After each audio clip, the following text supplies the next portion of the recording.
Good afternoon, Flosstubers. This is Karen, the Prom Queen Stitcher. I hope you're having a good day. I'm going to show you some of my goodies here. This is my take two. For some reason, stuff kept happening, as I'm sure that the rest of you can identify with.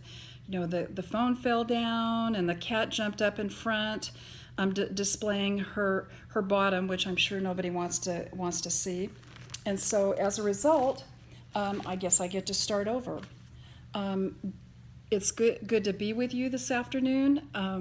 I was pleased with the number of subscribers I got, and also the number of views that my first video received.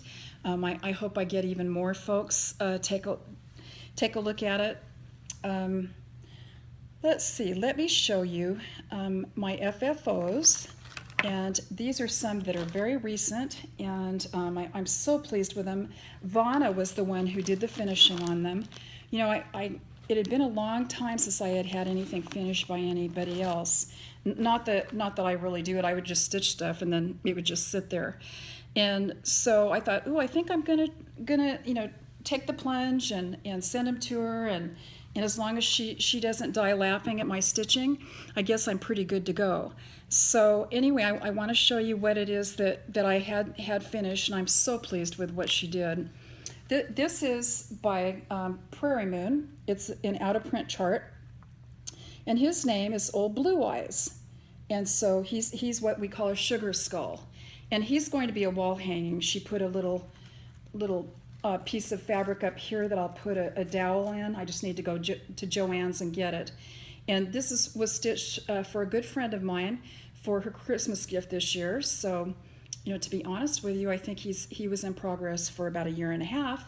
So, but she doesn't know he's getting him. So anyway, better late than never, right?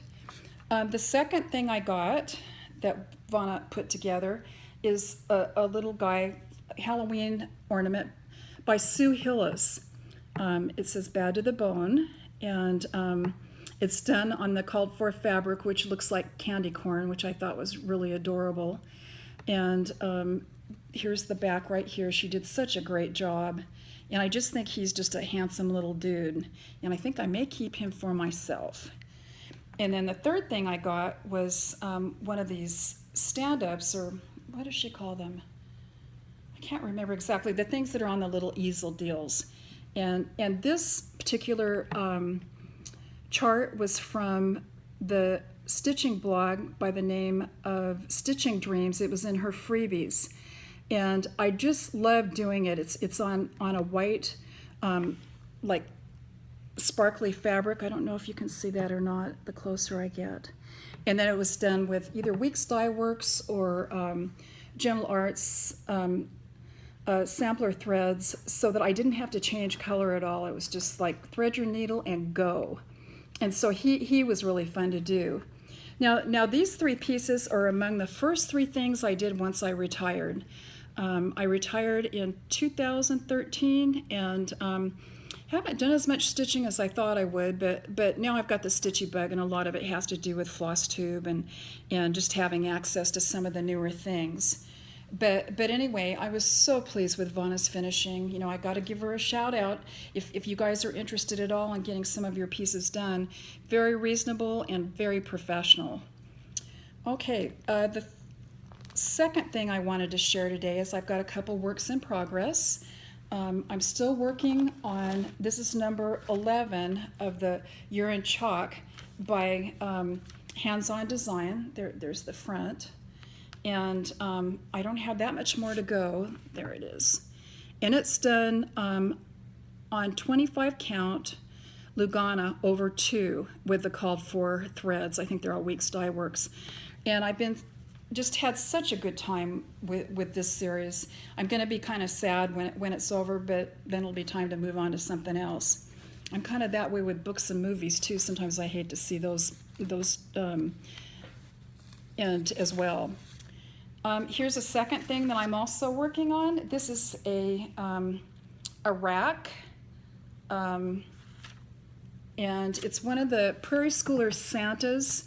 It's the one, and I'm just going to show this chart real briefly so you can get just a quick look at it.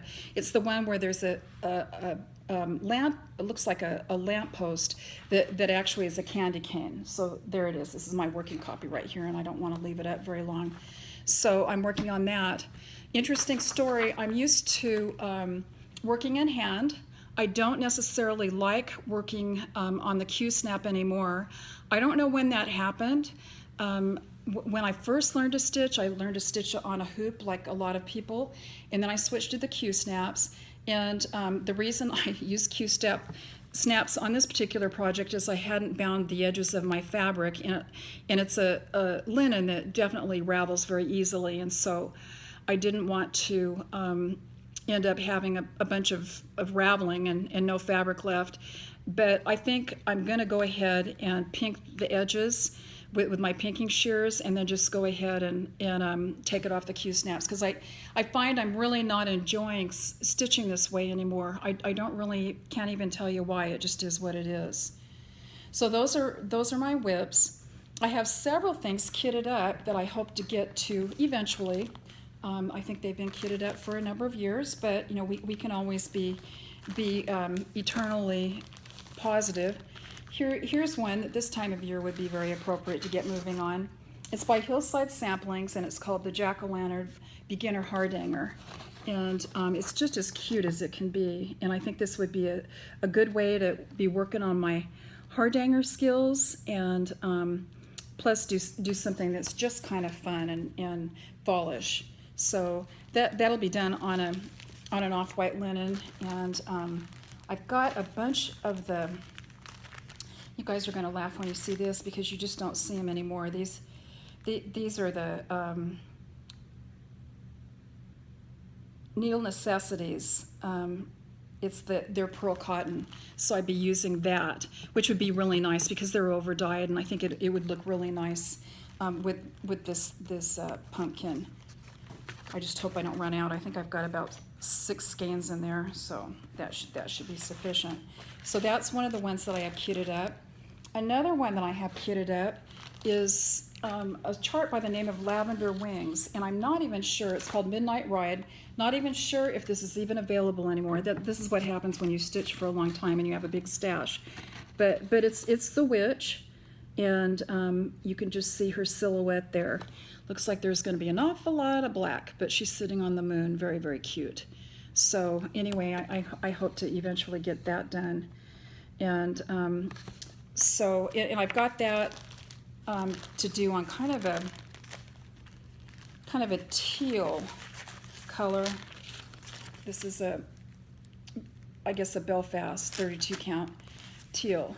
But it's possible that on this particular one, because I'm getting more used to stitching on 28 count anymore, that I may change that out. Plus, with the availability of the over-dyed fabrics, I think I'm getting a little more adventurous, and I'd like to have that done. I have one more project that's kitted up that I'd like to get moving on, and it's kind of it has a little sentimental value to it. It's a Mardi Gras needle roll and or mini sampler, and I got this when I was in New Orleans many years ago visiting a friend, and you know, got it because it was kind of a souvenir to me. I mean, that's what we stitchers like to get, or things to stitch as far as souvenirs. You know, not so much keychains and you know, refrigerator magnets. We give us the real deal. But a lot of the things that go to it or go on it are some of the metallics, and they're just gorgeous. So there's some beading, and there's some rainbow gallery and some Chris Chronic to go on that too. So I think that will be a lot of fun. So that's the third thing that I have kitted up that I hope to eventually get to. You know, let's give myself let's say in the next year or so. The other thing that I would like to talk about today is that I have an old FFO that I did many years ago. It's so long ago, I'm not even sure what the name of the book was, but it's always been one of my favorites. It's tulips, and I just love the way it was. They're tulips that are sitting in kind of it almost looks like a rusty tin can, and I always really liked the way that looked. and it's been many, many years ago. It was a leaflet that also had some other, I think, daisies on it, and I actually did that too. Very unusual for me in a leaflet to have actually done both projects, but I have that I'll show you another time. So that's one of my old FFOs. I wanted to show you too a couple of the projects that are from one of my very favorite designers. I haven't heard much anymore about her. She lives up in Clovis, which is north of where I live, and I'm hoping that she's okay. And I know she taught at Attic Needleworks in Mesa, Arizona a couple years ago, but I've not seen anything since. So, I've kind of looked, I've Googled her, but I don't see her. And if I find an email for her, I'm going to try to get in touch with her. Her name is Mary Cox, and she does a lot of the little like needle rolls, and a lot of the needle cases, and a lot of the little accessories in cross stitch. And I started taking classes from her many, many years ago, probably at the Spirit of Cross Stitch festivals. And every time a Mary Cox class was offered, that's the first class I signed up for. She's an exquisite designer and a great teacher. And this is one of the first things that I did. See, I had her little needle case around here that I actually completed. Imagine that. Oh, there it is. This is the book. And here's the little needle case that I completed, and it says 1994, so that tells you that it's been a long time. But there's the front, and here's the back. She is the queen of the queen stitches, but you know what? She makes them. It's just no big deal. I mean, she has a way to show you how to do it. She's just real calm about it. But by the time I took the class, I was able to do them without a problem whatsoever. So she was definitely a lot of fun. The other things that I've done of hers, I'm so bad because the finishing thing is just not my strong point. So sometimes I would go ahead and I'd stitch the piece, but then instead of finishing it into a needle roll or something like that, I'd just make a sampler out of it. And there's one of them right there. That's one of her pieces, and so it's an FFO that I've done.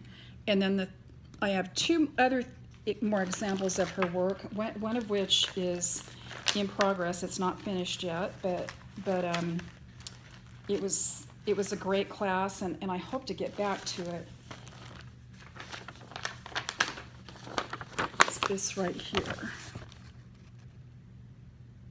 And I've actually started some of it. I probably did this like in a EGA seminar or a class, and that's probably about as far as I got, and then I never got back to it. That's the thing, when you have little kids, sometimes you don't get a chance to get back to your stitching, like you'd like to. And then the final thing I'd like to show you of hers is at the Spirit of Cross Stitch Festival, she showed us how to take a tin, like this is a Werther's original tin, and how to line it with the fabric lining, and just to kind of make it look pretty on the inside. I've done this with a couple of my Whitman's tins, as well as lots of other types of tins, and she gave really good directions on how to go about doing it. And it was just really, really a fun class. And the way that you do this pleat is you use one of these pleaters. And just a really cool tool. I never wanted to get rid of it after I had it. And you just take your fabric and you stuff it in here, and then it gives you that nice accordion look right there. And then you just do the gluing and the covering of the fabric and all that. But I thought that was just a really cool thing. It was a short little class at Spirit of Cross Stitch Festival, but I just really liked it. And I mean, tins are all over, and so they're fairly inexpensive, and it's pretty fun to do. So there is that. Like I said, I hope I can find out more about Mary Cox and where she's gone. I know she has a couple grandchildren, and I'm sure her energies are that direction. And so I hope to know more about her in the near future. It's almost time to get off. I think I have about a 15-minute window, and so I better tell you goodbye and hope to see you the next time. Thanks, Flosstubers. Keep those needles flying. Bye-bye.